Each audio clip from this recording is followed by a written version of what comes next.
अपने बच्चों को किसी रिश्तेदार के घर छोड़ना कितना सुरक्षित है। नमस्ते, मेरा नाम है सोनम और आज मैं कहानी सुना रही हूँ लखनऊ की चंचल की। चंचल अपने मम्मी पापा के साथ लखनऊ के पास एक गांव में रहती थी। गांव के ही स्कूल से चंचल ने 12वीं की कक्षा पास करी थी। आगे की पढ़ाई चंचल लखनऊ जाकर करना चाहती थी और चंचल ने इस बारे में अपने मम्मी पापा से बात की। मम्मी पापा को भी इस बारे में ज्यादा सोचना नहीं पड़ा क्योंकि चंचल की बुआ लखनऊ में ही रहती थी।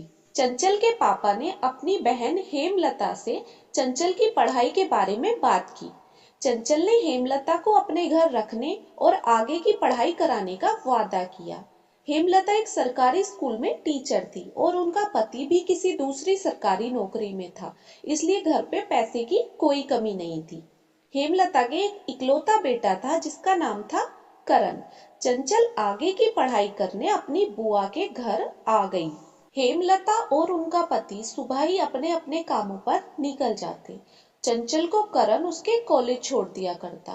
करण और चंचल में अच्छी बनती थी। करण चंचल की पढ़ाई में भी मदद कर दिया करता था। सब कुछ सही सही चल रहा था, लेकिन एक दिन खबर आई कि चंचल ने फांसी लगाकर आत्महत्या कर ली। चंचल के माता पिता गांव से आ गए और आसपास के लोग इकट्ठा हो गए। हेमलता कुछ भी करके चंचल के माता पिता पे दबाव बना रही थी कि चंचल का पोस्टमार्टम ना किया जाए।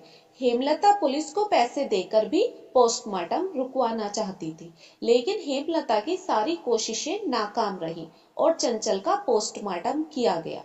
पोस्टमार्टम रिपोर्ट सुनकर सभी सन्न रह गए क्योंकि चंचल 3 माह की गर्भवती थी और गुनहगार था करण। ऐसी ही अपने आसपास की बेखबर खबरों को सुनने के लिए मेरे चैनल को सब्सक्राइब करें। वीडियो अच्छी लगी हो तो लाइक करके जाना।